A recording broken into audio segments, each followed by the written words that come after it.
ustedes hicieron en el Global Center for Human Rights un trabajo para, digamos, confirmar una sospecha o una opinión que tienen sobre que la Corte Interamericana de Derechos Humanos y la Comisión Interamericana de Derechos Humanos tienen en alguna de sus resoluciones o fallos u opiniones o informes un sesgo que está determinado por el tipo de financiamiento que reciben. ¿Es así? Exacto. En realidad, lo importante para entender es que la comisión, tanto la Comisión como la Corte Interamericana, que son los dos organismos que componen Ujú. el Sistema Interamericano de Derechos Humanos, reciben dos tipos de financiamiento. El primer tipo de financiamiento es el proveniente de los fondos regulares de la OEA, que son los fondos a los cuales todos los países miembros de la OEA aportan mediante una cuota que pagan por año. Pero el segundo tipo de financiamiento que recibe la Comisión y la Corte son aportes voluntarios, ¿no? O aportes extraordinarios también, según cómo se le llame en la Comisión o en la Corte, y estos fondos pueden provenir de organizaciones, ONGs, de empresas y también de países. Con lo cual ahí tenemos una puerta abierta a que, bueno, cualquiera pueda aportar y el riesgo y el peligro y lo que nosotros vimos cuando investigamos todos y cada uno de los informes anuales de la Comisión y de la Corte es que este aporte es condicionado, es decir, Ujú. que los países, las ONGs, hicieran un aporte que que no tenga, digamos, una finalidad definida o que esas ONGs no puedan decidir hacia qué proyectos va esos fondos, no sería ningún problema. O tal vez sería, pero mucho menos. Lo que está pasando ahora con el sistema es que estas empresas, países, organizaciones financian el sistema y obligan al sistema a destinar los fondos para proyectos que ellos definen y deciden.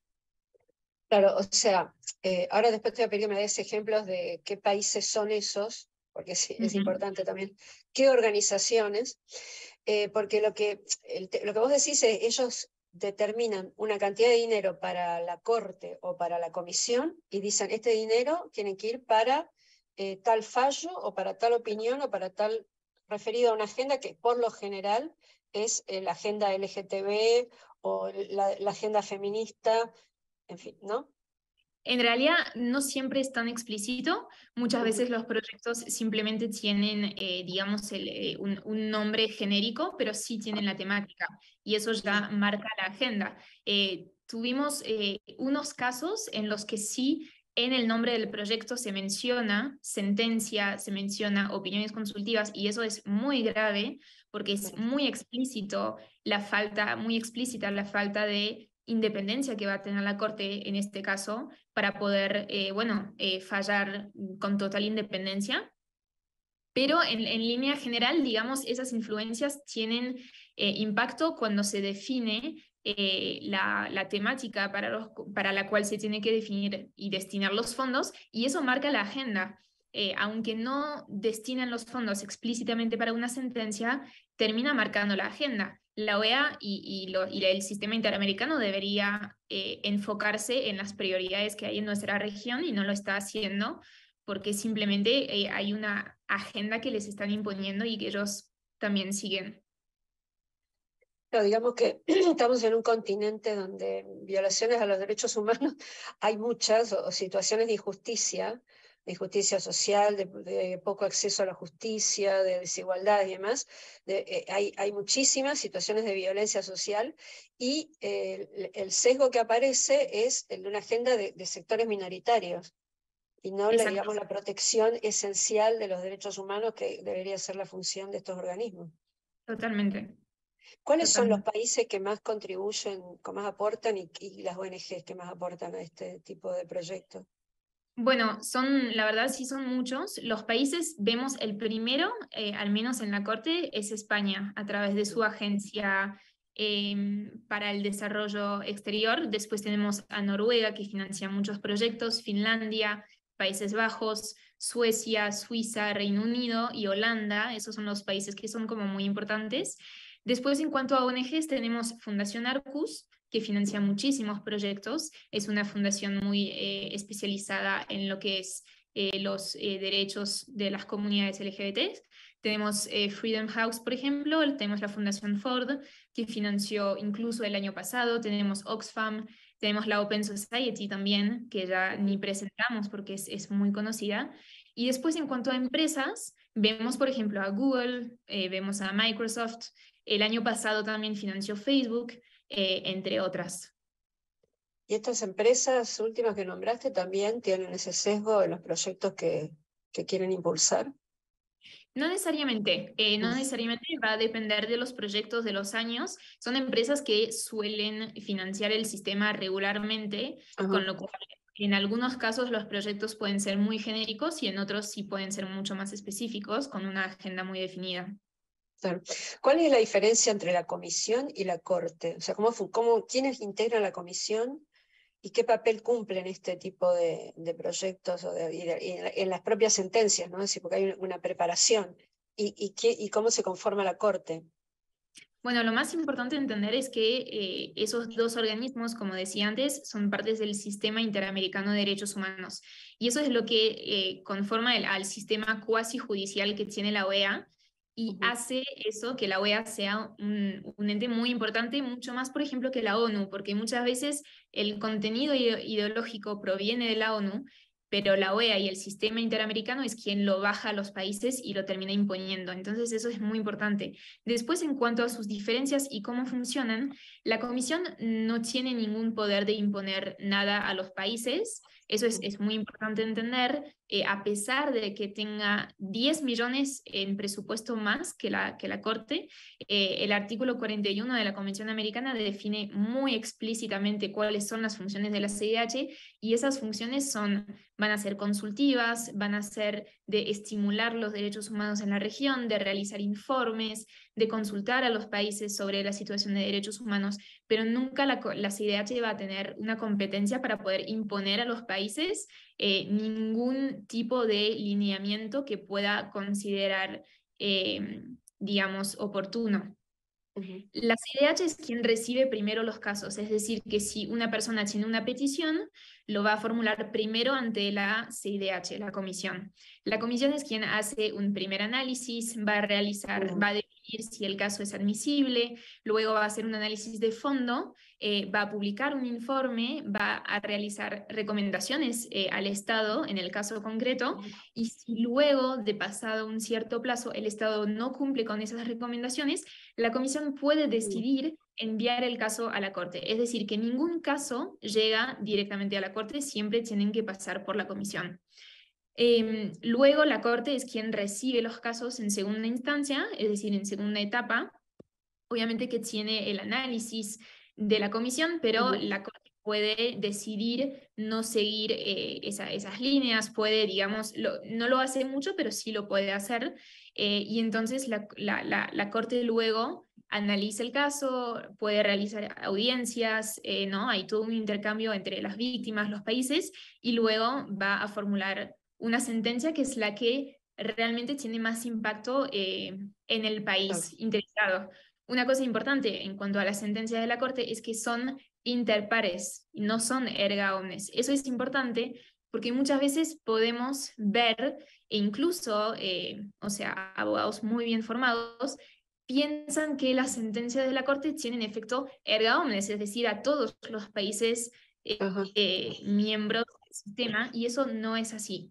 Es súper importante recordarlo. El artículo 68 de la Convención Americana sobre Derechos Humanos establece que los estados partes en la convención se comprometen a cumplir la decisión de la Corte en todo caso en que sean partes, no en todo caso en lo que decida algo la Corte. Eso es muy importante para entender que la Corte Interamericana no es la Corte Suprema de Estados Unidos, no tiene esa competencia. Entonces, pues eso es muy importante. Está bien. La comisión, ¿cómo se conforma la comisión? ¿Están todos los países representados? No, tanto la comisión como la Corte tienen 7 integrantes. En la comisión tenemos los comisionados, en la Corte tenemos los jueces. Son 7, en la comisión tienen un mandato de 4 años, en la Corte son 7 años. Y no hay una representación nacional por país. los integrantes de la Comisión y de la Corte van a ser elegidos durante la Asamblea General de la OEA. Cada país tiene un voto y se van a votar por cuantos comisionados o jueces haga falta para llegar a los 7 integrantes. Entonces, pues nada, se tiene que decidir, todos los países tienen un voto y una vez que un comisionado integra la comisión, no representa a su país. En el caso de los jueces de la Corte, pueden llegar a tener que excusarse generalmente cuando es un caso de su país, lo hacen, pero pues no es una representación nacional como podemos ver en el caso europeo, por ejemplo. Claro. Se me fue lo que te iba a preguntar, pero bueno. No, hay una tendencia, digamos, de la gente a confundir, ¿no?, los organismos, a identificar, porque encima tienen casi la misma sigla, Corte y Comisión, y a confundir también el tipo de documentos, porque una cosa es un fallo, otra una observación, otra un informe, y existe esa idea que pasa también con la ONU, ¿no? Que dice, bueno, la ONU dice, la OEA, la CIDH dice, y se toma como fuerza de ley, ¿no? Y pasa mucho que también las cosas que emite la ONU no son de la Asamblea Permanente, digamos, de la Asamblea de todos los países, sino que son de organismos secundarios que tiene la ONU, o en fin, la ONU también tiene muchas ONGs a las que les da una especie de sitio de observación, que es aprovechado un poco para crear esta especie de falso principio de autoridad, ¿no? Por eso me parece importante aclarar bien ese trabajo que han hecho ustedes. Me parece esencial porque aclara bien cómo es el mecanismo y cuáles son los tipos de documentos que se emiten y el alcance que tienen, ¿no? Porque sí, es muy importante diferenciar. Es muy importante diferenciar lo que es el derecho blando y el derecho duro. El derecho duro van a ser todos los tratados que han firmado los países, es decir, que un país se comprometió a respetar esos derechos. Eso, por ejemplo, es el caso de la Convención Americana, que se ha dicho de paso, protege la vida desde la concepción, protege la familia, protege la libertad religiosa. Tenemos una Convención Americana muy buena.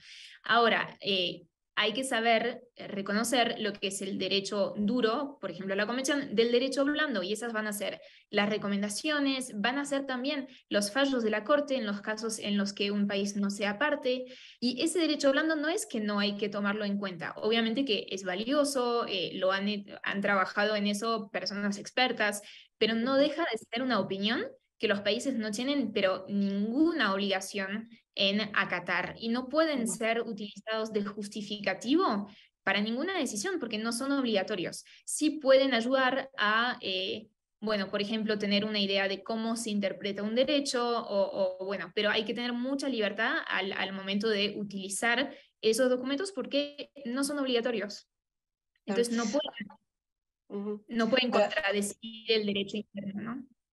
Claro, bueno, ahí es donde ustedes señalan que han habido ya extralimitaciones por parte, no sé si de la Comisión y de la Corte, pero esencialmente de la Comisión, me parece, que por ejemplo, inclusive hay un texto que ustedes citan ahí, donde ellos hablan de que América Latina está sometida a una especie de heteronormatividad, como si eso fuese, no sé, una especie de tara, que hay que modificar y que hay que generar cambios culturales.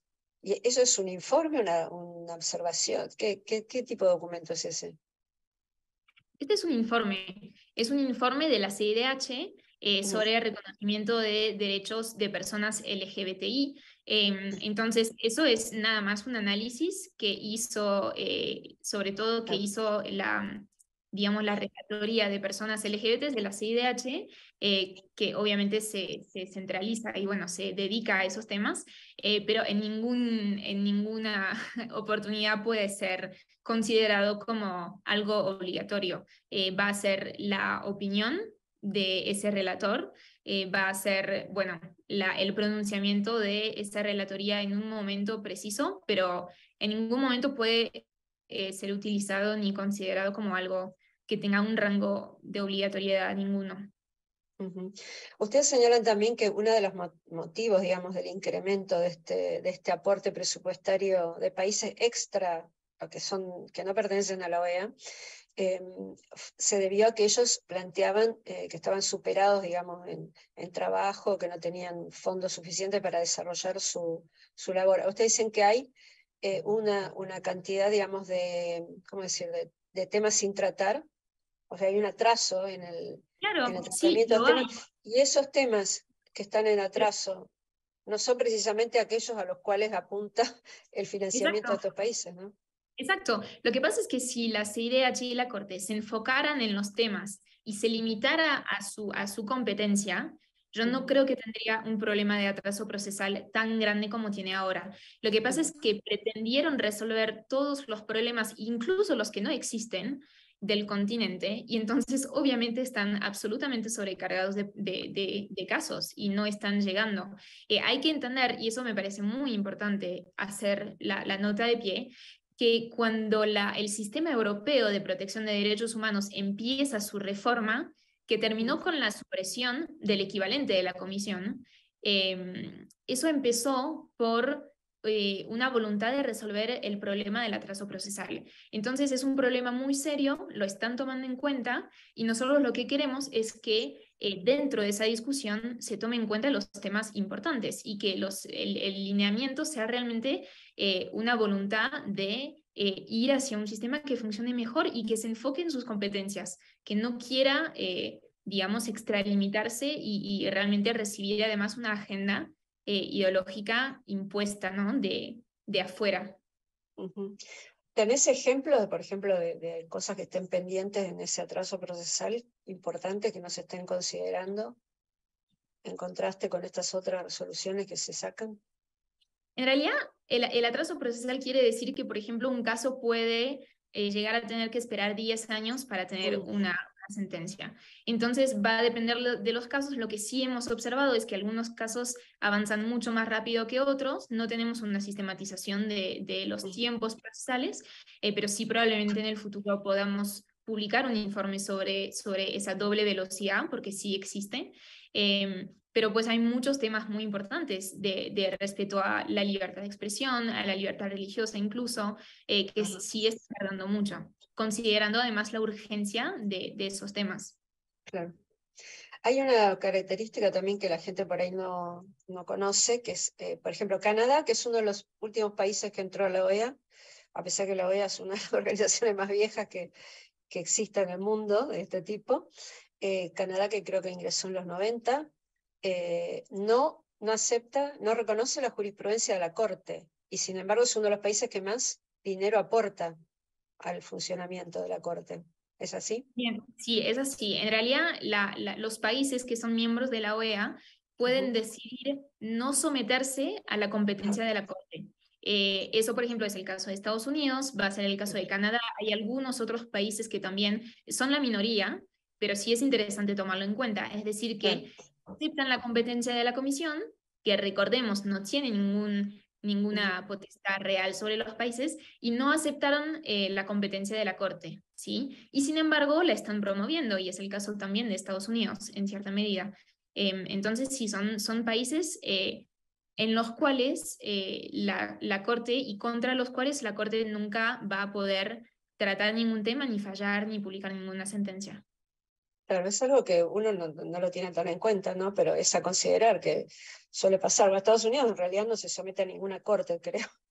Tampoco a la Claro, Corte Penal no, porque Internacional, no las reconoce. Ninguna potencia en realidad. claro, y eso es la verdad una política que tienen ellos de proteger y de resguardar de cierta forma su soberanía.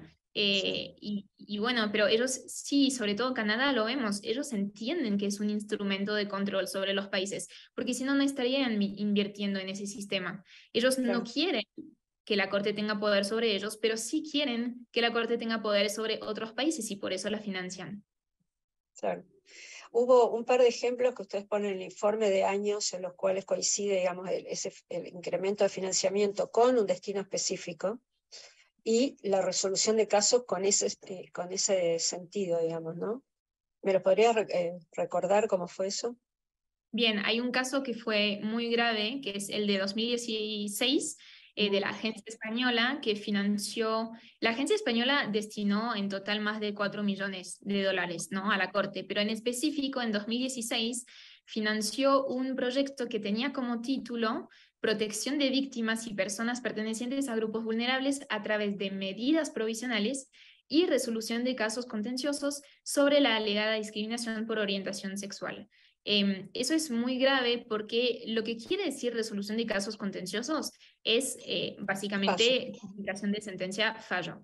Y lo grave es que la agencia española estuvo financiando un proyecto que tenía por objetivo llegar a una sentencia determinando la temática, que era discriminación por orientación sexual. Y lo grave es que en ese mismo año, en el mismo periodo, tuvimos la publicación de 2 fallos, que fue Duque contra Colombia y Flor Freire contra Ecuador, que fueron los 2 casos casi que más emblemáticos de la historia de la Corte sobre derechos LGBTs.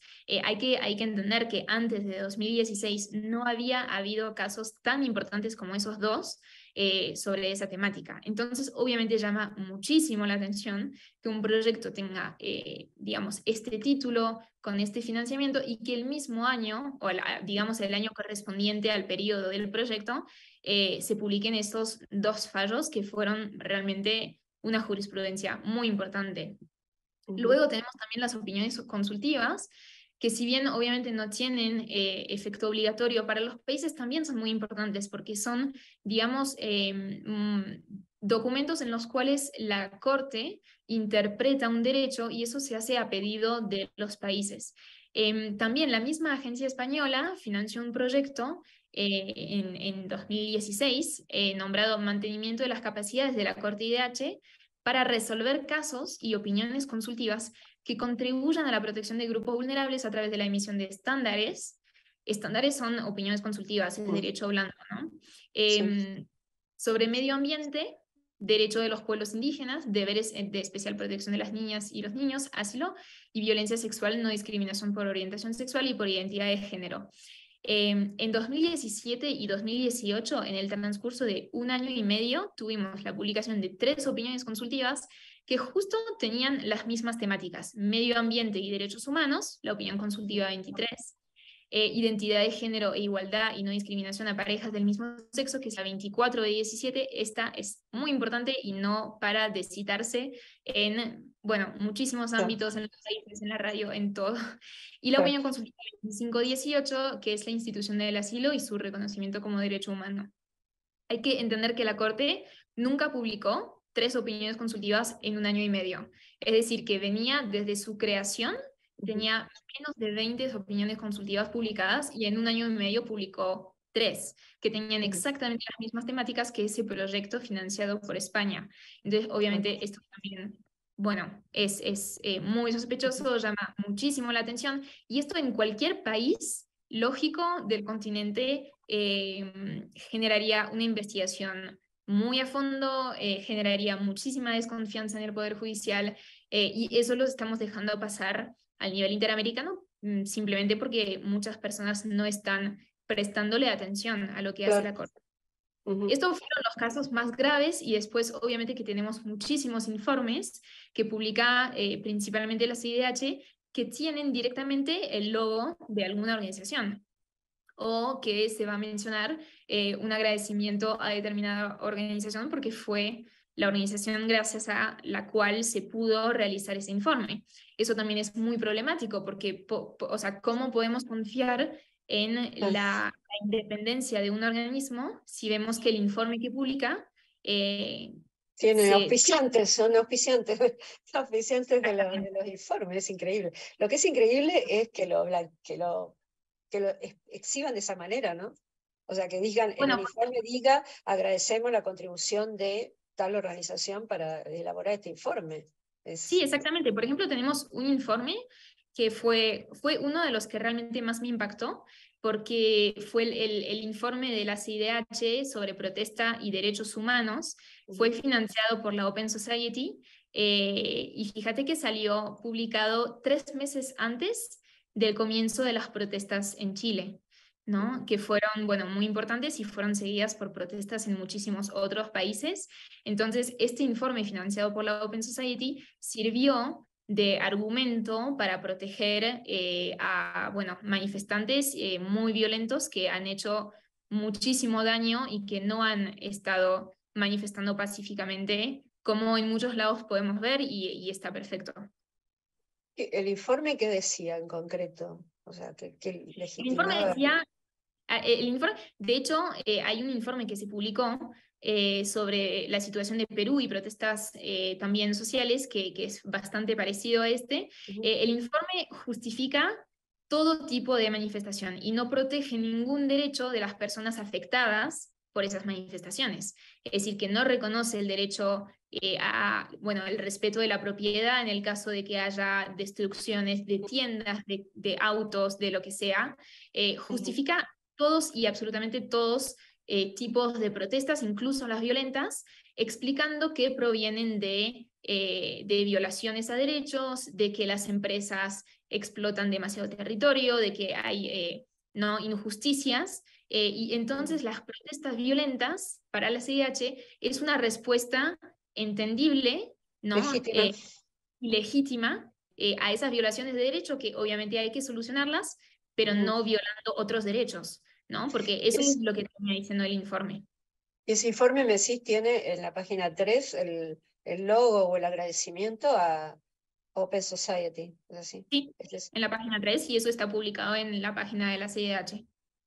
La otra cosa que ustedes señalan es que hay, ¿cómo decir?, un conflicto de interés, en el sentido que muchas veces estas mismas organizaciones que financian a la Corte financian a los demandantes, es decir, a las organizaciones que se están presentando ante la Comisión o ante la Corte para exigir una reparación. Entonces, es una Bueno, por contradicción. ejemplo, Es como este es pagarle un... al juez y al...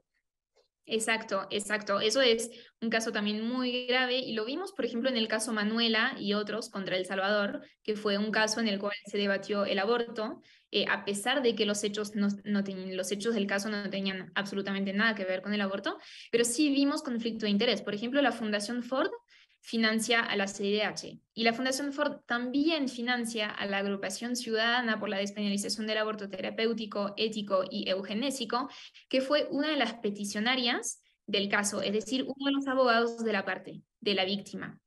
Entonces sí, tenemos una ONG que financia los jueces y la parte, y la víctima. Después tenemos también la Fundación Boll, que es una fundación alemana, ¿no? O sea, cuyos fondos provienen de los impuestos de los alemanes, que financia a la Corte. De hecho, hicieron juntos un curso sobre derechos humanos, entonces trabajan junto, ¿no? con la Corte Interamericana, pero también esa fundación alemana apoya y de hecho replica en su página web contenido sobre el caso Manuela de la agrupación ciudadana, la misma agrupación, ¿no? Defendiendo explícitamente el aborto. Entonces acá tenemos otro caso más de una organización que financia y que trabaja junto con los jueces y las víctimas. Claro. El caso Manuela, perdón, ¿en qué punto quedó ese caso? ¿Ya tiene fallo? Sí, el caso Manuela ya tiene fallo, el que todavía no tiene es el caso Beatriz, que es Beatriz. otro caso de aborto también contra El Salvador. Está bien.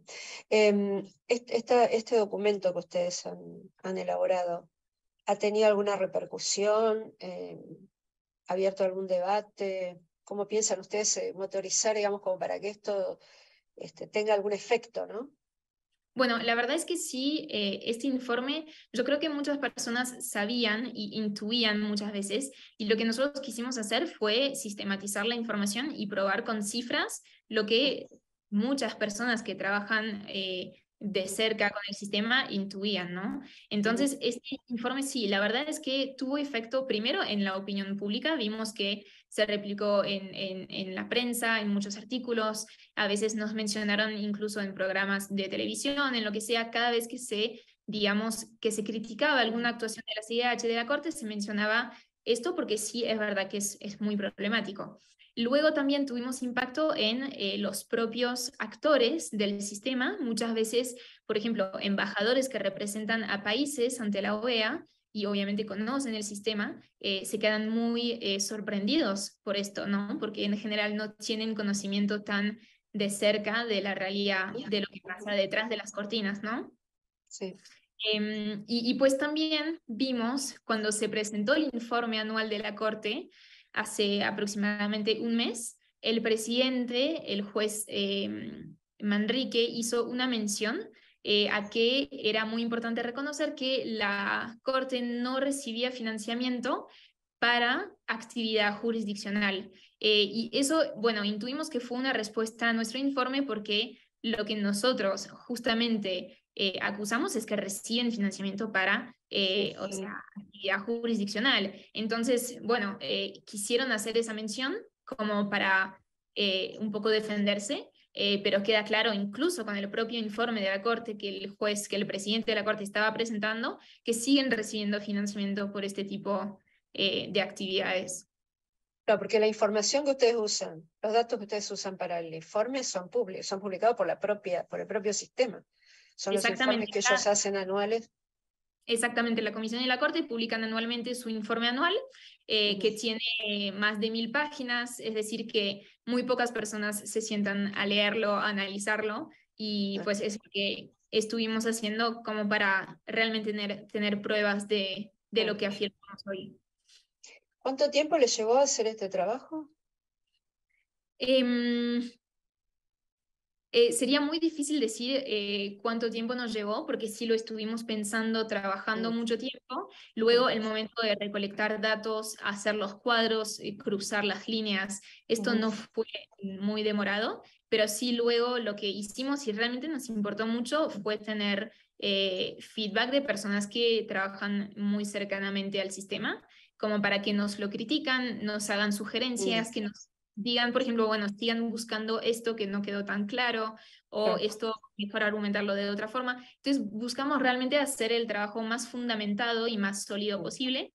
Pues esto sí nos tomó un tiempo, pero nada, y ahora tenemos una base de datos que vamos a ir actualizando año tras año cada vez que salgan nuevos informes.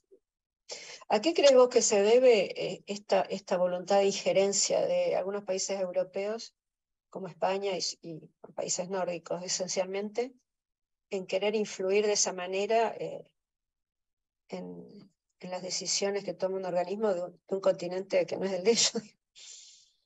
Bueno, la verdad es muy difícil saber cuáles son las intenciones de esos países. Lo que sí sabemos es que hay mucho trabajo en cambiar las legislaciones de los países que siguen siendo, digamos, tradicionales o conservadores. Y eso lo vemos, por ejemplo, con El Salvador. Creo que El Salvador es un ejemplo muy, o sea, que realmente nos hace entenderlo, porque El Salvador es uno de los países que, por ejemplo, tiene leyes más protectoras de la vida desde la concepción, tienen a su vez políticas públicas para mujeres embarazadas, para protección de recién nacidos, que es absolutamente increíble. Y bueno, y vimos que en los últimos años muchísimos casos han llegado al sistema interamericano contra El Salvador sobre esa temática.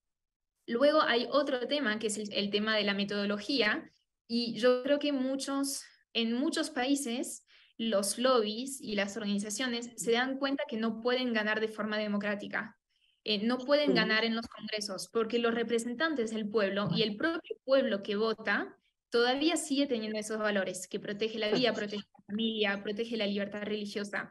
Entonces quieren pasar por otra vía que no es democrática e imponer esos derechos a través de sentencias. Y de hecho, por eso, bueno, primero evitan la vía democrática, pero pasan por la Corte y pretenden imponer todos estos fallos de una forma erga omnes, que ya dijimos que no es lo previsto por la Convención, pero es una forma realmente de, para ellos, lograr sus objetivos, porque de forma democrática no lo pueden hacer.